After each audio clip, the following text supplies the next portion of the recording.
Hello guys, welcome back to our channel Study Tech. आप सभी का हमारे स्टडी टेक चैनल में स्वागत है। तो 22 और 23 तारीख के जितने भी डेली करंट अफेयर्स के क्वेश्चंस हैं उसको हम इस वीडियो में डिस्कस करने वाले हैं। और ये video will be very much important for all those student who are actually preparing for competitive exams. So just I request you all guys to watch my video.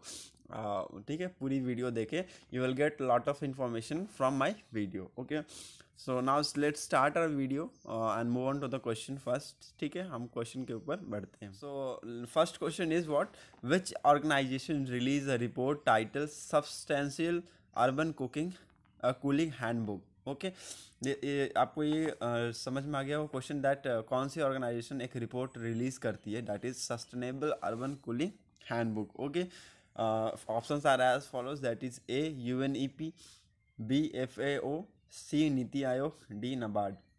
Okay, अगर आपको option के full form नहीं पता है तो मैं आपको इसका फुल फॉर्म भी बता देता हूँ, आप वहाँ पर नोट डाउन कर लीजिएगा। यूएनईपी का होगा यूनाइटेड, एक minute, let me change the colour of the pen. Okay, United Nation, United nation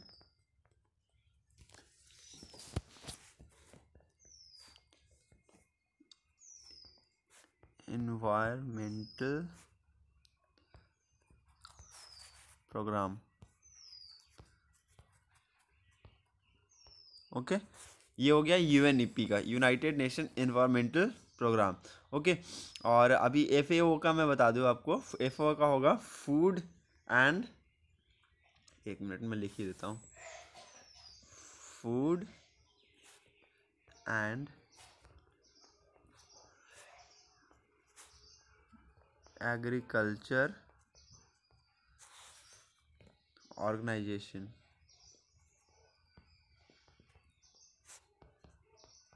ठीक है, Food and Agriculture Organisation, that is the full form of FAO. Okay, and NITI Aayog का आपको सबको पता है, National Institution for Transforming India. Okay, NITI Aayog का होगा National Institution for Transforming India.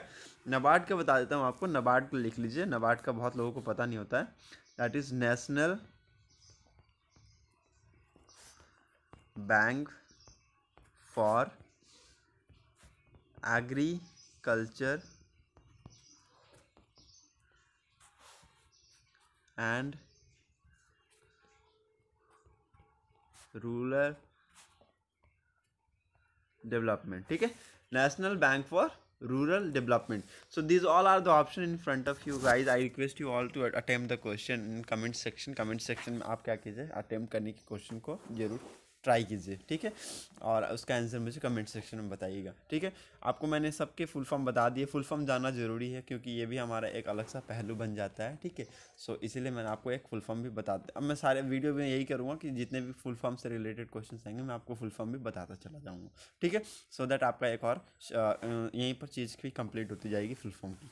ठीक है, सो आप इसका आंसर देने की कोशिश कीजिएगा। जब मैं इसका आंसर अभी मैं बता देता हूँ that A will be the answer of this question. UNEP के द्वारा एक रिपोर्ट रिलीज की गई थी और उसका टाइटल था substantial urban cooling handbook. Now let's see some. देखिए, जैसा मैंने आपको बताया कि यूएनईपी के द्वारा रिपोर्ट रिलीज की गई थी एंड टाइटल उसने अटेंड किया था that is sustainable urban cooling handbook, and as per the report cities will be the hotspot as a global warming continuous uncontrolled। ठीक है, कुछ cities हैं जिनको hotspot बताया गया as for the reason of global warming continuous uncontrolled के कारण। ठीक है, और this report was totally based on the analysis of world 1692 largest cities। ठीक है, जो कि पूरी वर्ल्ड की 1692 लार्जेस्ट, जितनी भी 1692 लार्जेस्ट सिटीज़ थी, ठीक है, उसके बेसिस पे इस रिपोर्ट को रिलीज़ की गई थी।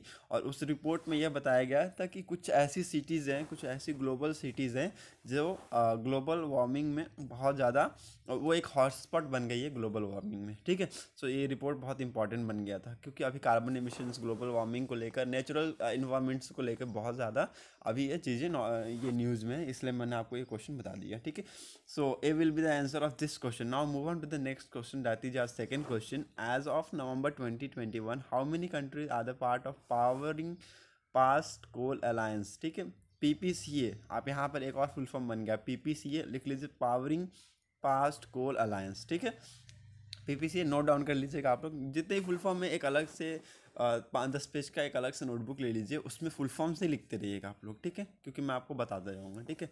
तो इसमें हाउ मेनी कंट्री कितनी इस कंट्री ने इसमें पार्टिसिपेट किया, that is Powering past coal Alliance में, ठीक है। So option are as follow, that is A8, B18, C48 and D88. So I'm going to give the answer. Okay, C will be the answer of this question, that is 48. 48 countries has been participating, ठीक है, in this Powering past coal Alliance में, ठीक है। और ये क्या है, एक इंटरनेशनल अलायंस है dedicating to phase out coal, ठीक है। ये पास्ट पावरिंग जो कोल अलायंस है ना, ये क्या है, ये एक इंटरनेशनल अलायंस है, ठीक है। और ये किसको डेडिकेट करता है, फेजिंग आउट कोल की फेजिंग आउट को ये डेडिकेट करता है। 28 countries have recently join the alliance at the COP summit, ठीक है। जो COP 26 की जो समिट हुई थी ग्लासगो में, ठीक है, उसमें 28 कंट्रीज ने रिसेंटली ज्वाइन किया था, उसी टाइम पे समिट के टाइम पर ही ज्वाइन किया था। और अभी उस टाइम उसकी जो टोटल इन्वॉल्वमेंट है, दैट इज़ ऑफ 48 की इन्वॉल्वमेंट है, ठीक है। However China, India and United State, 3 biggest burner of the coal worldwide, have not join PPCM, ठीक है। आप सभी को पता है कि जो बिगेस्ट लार्जेस्ट इमीटर है, ठीक है, carbon emitter, that is China, India and US, ठीक है। और तीनों बहुत ज़्यादा इमिट कर रहे हैं अभी, ठीक है। लेकिन क्योंकि तीनों ज़्यादा इमिट इसलिए कर रहे हैं, मैं आपको बता दूं कि रीज़न भी क्यों है, क्योंकि जो पॉपुलेशन की जो अमाउंट है ना, पॉपुलेशन बहुत ज़्यादा है इन तीनों कंट्री में, ठीक है। चाइना का आपको पता है लार्जेस्ट पॉपुलेशन है, ठीक है। इंडिया सेकेंड लार्जेस्ट है, USA भी साथ में ही है, ठीक है।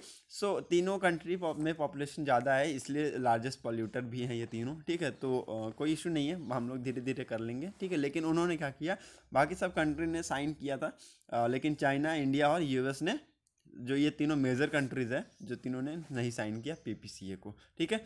सो इसलिए ये एग्जाम के पॉइंट ऑफ व्यू से इंपॉर्टेंट बन जाएगा, पूछ देगा कि कौन कौन से कंट्री ने नहीं साइन किया था। तो आप यहाँ पर 3 एग्जाम्पल्स आपके सामने हो गए, that is the major biggest current polluter, that is India, China and US ने साइन नहीं किया। तो C will be the answer of this question 48.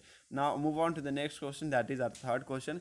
ET Tanagar, ठीक है, ET Tanagar, ठीक है, इट्स अ हेलीपोट्रस ऑलियनो, ठीक है, it's a हेलीपोट्रस ऑनियनो।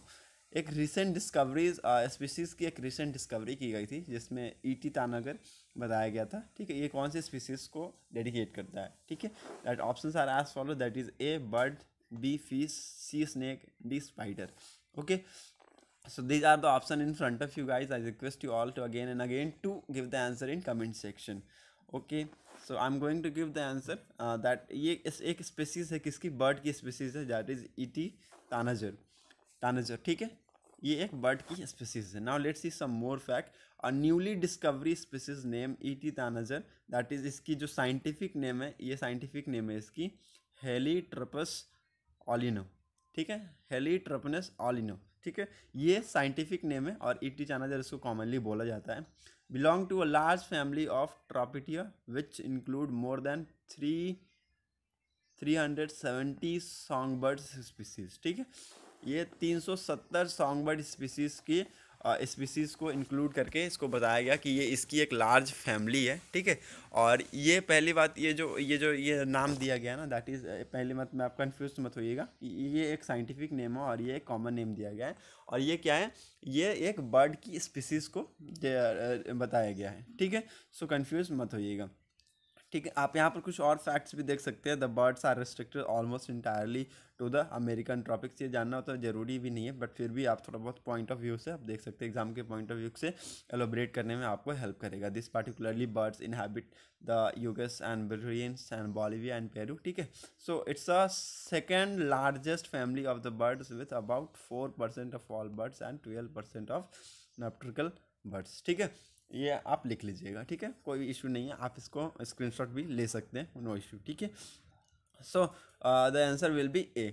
Now move on to the next question, that is our fourth question. Which organization has launched a smart anti-airfield weapon along with Indian Air Force, ठीक है। किस organisation ने अभी recently launch किया था smart anti airfield weapon with Indian Air Force, ठीक है। Options are as follow, that is A ISRO, B DRDO, C भेल एंड D हॉल। ठीक है। इसमें लगभग आप सभी को इसका फुल फॉर्म पता ही होगा। इसरो का Indian space research organisation, DRDO का defence research development organisation, okay, भेल का Bharat heavy electronic limiteds, HAL का हिंदुस्तान एरोनॉटिक लिमिटेड्स। ठीक है, इसमें बताने की मुझे ज़रूरत नहीं, लगभग सबको पता है। आप अगर भेल का ही कन्फ्यूजन था तो वो भी बता दिया मैं। भारत, ठीक है, भारत हैवी इलेक्ट्रॉनिक्स लिमिटेड। ठीक है, भेल का फुल फॉर्म आप लिख लीजिएगा। ओके, तो फोर्थ का इसमें आपको मैं आंसर बताता हूँ, आप अटेम्प्ट जरूर कीजिएगा। That B will be the answer of this question. DRDO ने इंडियन एयरफोर्स के साथ मिलकर एक एंटी एयरफील्ड वेपन को स्मार्टली लॉन्च किया गया था। इसको जॉइंटली करके लॉन्च किया गया था।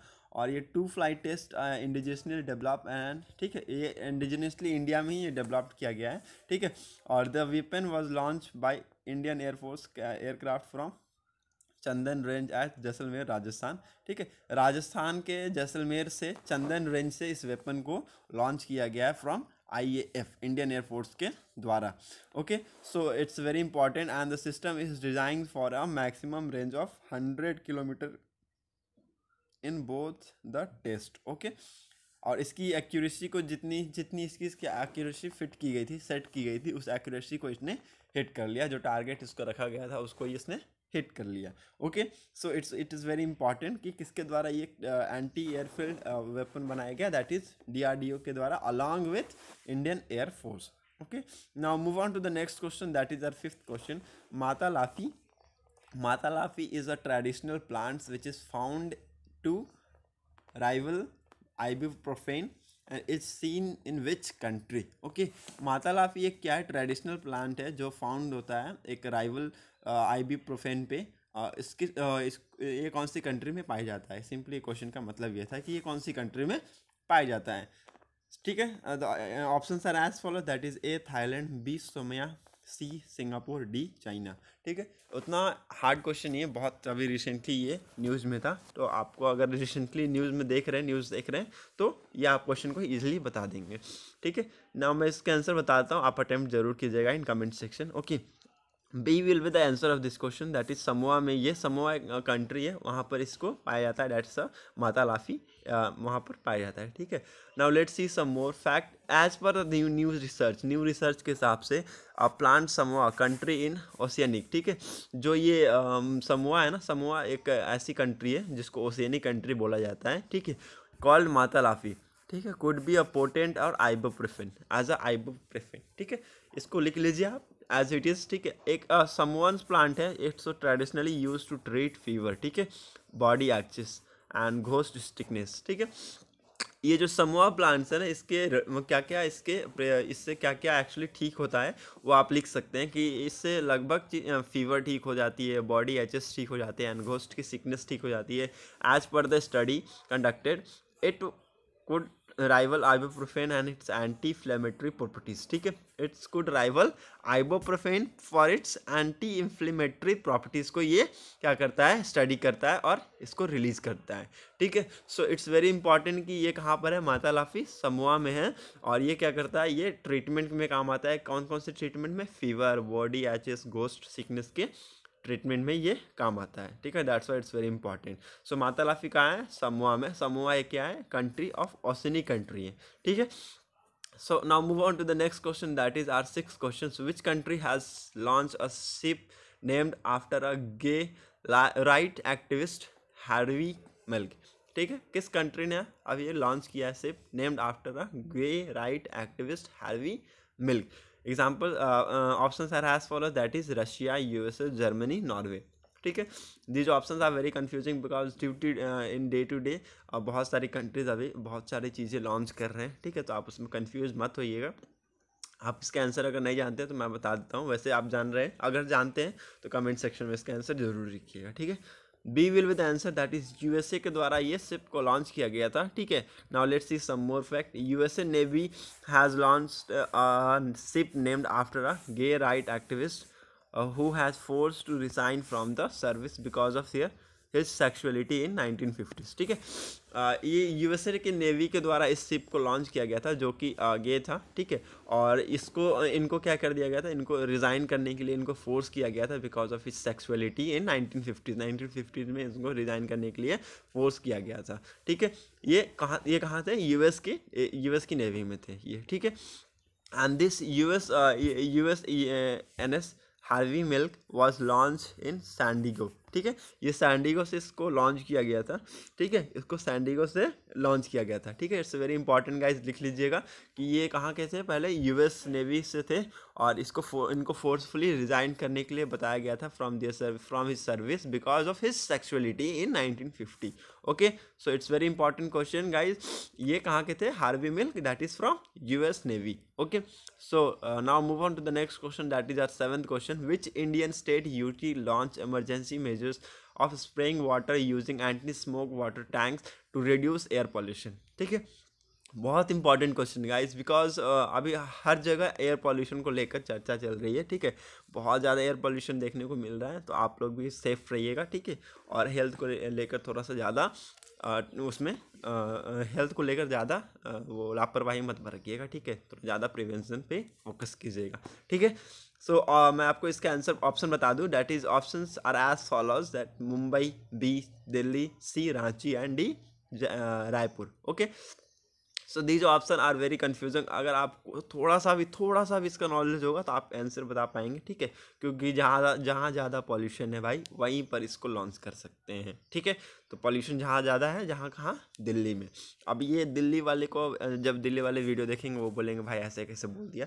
ठीक है, लेकिन आप सब जानते हैं कि दिल्ली में पॉल्यूशन अभी बहुत ज़्यादा है। ठीक है, बहुत ज़्यादा है दिल्ली में पॉल्यूशन। ठीक है, so Delhi will be the answer of this question. Now हम उसके बारे में आपको बताएंगे कि अभी क्यों है दिल्ली में पॉल्यूशन ज़्यादा। ठीक है, आप देख सकते हैं दिल्ली गवर्नमेंट के द्वारा ये स्टार्ट किया गया था, that is spraying water on roads. ठीक है, वाटर आप जानते हैं कि वो टैंक्स लेके जाते थे, घूमते थे। ठीक है, इधर से उधर वाटर स्प्रे करते थे। ठीक है, स्प्रे करते थे और इनको एंटी स्मॉग वाटर टैंक बोला जाता था। ठीक है, एंटी स्मॉग वाटर टैंक बोला जाता था। A day after a national capital pollution rose. ठीक है, अलार्मिंगली। ठीक है, जैसे ही जो पॉल्यूशन की जो लेवल है अलार्मिंग स्टेज को क्रॉस करती है, अलार्मिंग स्टेज पे पहुंचती है, तो दिल्ली गवर्नमेंट की आंखें खुलती है। ठीक है, उन्होंने क्या कर दिया, उन्होंने वाटर टैंक्स को ऑर्डर किया कि वो रोड्स के ऊपर पानी की स्प्रेइंग करे। ठीक है, Delhi pollution control committee, DPCC. ठीक है, आप लिख लीजिए, यहाँ भी एक फुल फॉर्म मिल गया आपको, DPCC, Delhi pollution control committee ने अनाउंस किया that air quality index, AQI, air quality index. आप पूरे फुल फॉर्म लिखते जाइएगा, यहाँ बहुत आपको फुल फॉर्म मिलेंगे हमारे वीडियो में। ठीक है, रोज टू सर्व कैटेगरी। ठीक है, मैं बता दिया, मैं आपको पहले ही बताया था ना, क्वेश्चन में ही बताया था कि दिल्ली एक ऐसा, दिल्ली इज हमारे जो इंडिया का कैपिटल भी दिल्ली है, लेकिन मोस्ट पॉपुलेटेड स्टेट भी हमारा दिल्ली ही है। ठीक है, सो दिल्ली क्या है, दिल्ली में क्या हुआ था, अभी जब एयर क्वालिटी इंडेक्स निकाली गई थी तो उसमें उसकी कैटेगरी सर्व तक पहुंच गई थी। ठीक है, जैसे आप यहाँ पर पॉइंट देख सकते हैं, 533 एक सर्व कैटेगरी के अंदर में आता है। ठीक है, सो ये मेन रीजन था स्प्रेइंग वाटर ऑन रोड्स का। इसके पीछे यही था कि जो दिल्ली की एयर क्वालिटी इंडेक्स थी उसके हिसाब से सर्व क्वालिटी एयर पॉल्यूशन बहुत ज़्यादा इंक्रीज हो गया था दिल्ली में, सो दैट्स वाई इसमें इनको ये करना पड़ा। ठीक है, सो दिल्ली गवर्नमेंट के द्वारा ये स्टार्टेड किया गया था, that spraying water using anti smog water tank. Okay, so B will be the answer of this question. Now move on to the next question, that is our 8th question. As per a recent data from Women and Child Development Ministry, what is the total number of malnourished children in India? ठीक है, malnourished children in India के total number कितने थे as per the data of Women Health and Development? ठीक है, Women Child and Development Health Ministry. ठीक है, options are as follows, that is A 33 lakh, B 13 lakh, C 3 lakh, D 30,000. Okay, this option are very confusing guys. मैं बताता हूँ ये option confuse किए हैं क्योंकि ये पूरे 33, 13, 3, 30 है। ठीक है, सो इसलिए कन्फ्यूज़ है। ठीक है, डोंट बी कन्फ्यूज, आप थोड़ा सा फोकस करके इसको आंसर दीजिए। ठीक है, I am going to give the answer of this question, that A will be the answer of this question. 33 lakh के जब एज डाटा निकाली गई women child and development ministry के द्वारा, तो total number of malnourished children बताया गया कि 33 लाख जो चिल्ड्रेन है वो मालनरिश्ड है हमारे इंडिया में। ठीक है, आप देख सकते हैं यहाँ पर डाटा निकाली गई थी। ठीक है, तो ये परसेंटेज बताएगा कि 33 lakh children malnourished and more than half of them are severely malnourished category। ठीक है, जो ज़्यादा से जो 33 लाख की जो कैटेगरी निकाली गई थी उसमें से ज़्यादा से और मतलब कि आधे से ज़्यादा लोग हैं ना वो सर्वली मालनरिश कैटेगरी में उनको बताया जा रहा था। ठीक है, and the ministry also announce that Maharashtra, Bihar, Gujarat top the state with severely malnourish children. ठीक है, आप ये लिख लीजिए, बहुत इंपॉर्टेंट पॉइंट है। आपको कहीं भी जाइएगा तो आपके क्वेश्चन को एलोबरेट करने में, आपके क्वेश्चन को एक अच्छे से टर्निंग पॉइंट में एक और मेन पॉइंट में ये तब्दील कर देगा। ठीक है, सो जो मालनरिश की जो बहुत ज़्यादा सर्व मालनरिश चिल्ड्रेन को बताया गया था वो कौन कौन से स्टेट से बिलोंग करते थे, that is Maharashtra, Bihar and Gujarat. ठीक है, महाराष्ट्र, बिहार एंड गुजरात में सर्वली मालनरिश चिल्ड्रेन है, एक मिनिस्ट्री के द्वारा बताया गया। ठीक है, there are 17.76 lakh severely acute malnourished children and 15.46 lakh moderately acute malnourished। ठीक है, सो these are the estimate उनके द्वारा दिस मिनिस्ट्री के द्वारा ये बताया गया कि इन स्टेट में इस टाइप के मालनरिश सर्वली और मॉडरेटली है। ठीक है, सो ये बहुत इंपॉर्टेंट था। ठीक है, इसलिए मैंने आपको बता दिया। और ये तो आप भूलिएगा नहीं, महाराष्ट्र, बिहार एंड गुजरात भूलिएगा नहीं, क्योंकि मिनिस्ट्री के द्वारा बताया गया कि यहाँ पर सर्वली मालनरिश चिल्ड्रेन रहते हैं। ठीक है, सो 33 lakh will be the answer of this question A. Okay, now move on to the next question, that is our ninth question. Wang Weiping is the first aeronautics of which country to walk in space? ठीक है, Wang Weiping is a first aeronautic। ठीक है, मैं बता दूं कि ये women थी। ठीक है, पहली वुमेन थी, फर्स्ट एरोनॉट्स थी, ये वुमेन थी एक। ठीक है, जो कंट्री में वॉक इनटू स्पेस में वॉक की थी, वो किस कंट्री से बिलोंग करती थी। ठीक है, that options are as follows, that is A Israel, B China, C UAE, D Japan. These options are very confusing. Again and again, I am telling that don't be so confused. ठीक है, पहली बात तो मैं बता दिया, आपको एक हिंट दे दिया, that is C is a woman. ठीक है, सी is a woman.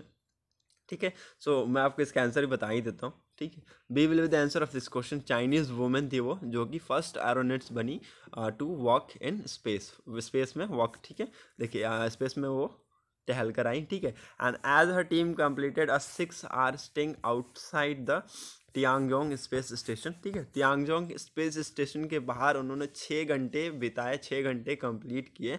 After that they come back to the our own planet. Okay, earth पे वो वापस आ गए। ठीक है, it was is latest achievement of China. ठीक है, ये किसको ये बोला जाता है, ये लेटेस्ट अचीवमेंट बोला जाता है, चाइना का लेटेस्ट अचीवमेंट बताया जाता है ये। ठीक है, सो इट्स वेरी इंपॉर्टेंट, आप इनका नाम याद रखिएगा और किस स्टेट से किस कंट्री से बिलोंग करती थी और ये क्या की थी। ठीक है, वैंग wiping belongs to Chinese. She was a Chinese woman who was first aeronauts of which first aeronaut to walk in space. Okay, so it's very important. Now move on to the 10th question, that is our last question. Lakhimpur Kheri, which was seen in the news recently, is located in which state? ठीक है, लखीमपुर खेरी। ठीक है, जानते ही होंगे लगभग सब लोग। So a option are as follow, that is A Bihar, B Uttar Pradesh, C Uttarakhand, D Gujarat. ठीक है, these options are in front of you. I just request you guys to attempt the question in comment section. मैं आपको इसका answer बताता हूँ, लगभग सबको पता है लखीमपुर खेरी कहाँ है। B will be the answer of this question, Uttar Pradesh में है लखीमपुर खेरी। और ये न्यूज़ में क्यों है, the Supreme Court express dissatisfaction over the investigation in the case related to the incident that happened in. ठीक, जो 3 अक्टूबर को एक इंसिडेंट हुई थी, उस केस में क्या हुआ था, उस केस में जो इन्वेस्टिगेशन किया गया था, उस इन्वेस्टिगेशन पर सुप्रीम कोर्ट ने अपना डिससैटिस्फैक्शन जताया है। ठीक है, डिससैटिस्फैक्शन जताया है, इसलिए ये न्यूज़ में है। ठीक है, इसलिए ये न्यूज़ में है, याद रखिएगा। लखीमपुर खेरी 3 अक्टूबर का केस को ये इन्होंने क्या किया था, इन्वेस्टिगेशन किया था, और उस इन्वेस्टिगेशन को डिससैटिस्फैक्शन के कैटेगरी में सुप्रीम कोर्ट के द्वारा डाला गया है। And court also propose to appoint and retirees to overseas the prohibited the chargesheet in file. ठीक है, these are the 8 peoples including 4 farmers were killed in the violence during the farmer protest in Lakhimpur Kheri. ठीक है, मैं आपको बता दी 3 अक्टूबर को क्या हुआ था, 8 पीपल और 4 फार्मर को इंक्लूड किया गया था जिन फार्मर प्रोटेस्ट में उनकी मौत हो गई थी, 8 लोग और 4 फार्मर, ठीक है। और इन लखीमपुर खेरी में फार्मर प्रोटेस्ट चल रहा था, उनमें इनकी मौत हो गई थी। इसके खिलाफ इन्होंने इन्वेस्टिगेशन की थी, तो इसमें डिससेटिस्फेक्शन जताया सुप्रीम कोर्ट ने, ठीक है। सो इसलिए मैं बता दिया कि लखीमपुर खेरी कहाँ है, it is in Uttar Pradesh. Okay, so it's very important question, बस इतना याद रखिएगा कि ये किस स्टेट से बिलोंग करता है, ठीक है। Okay, that's it. That's all for today's video. Thank you for watching my video. Thank you and have a nice day. Tata. Bye bye.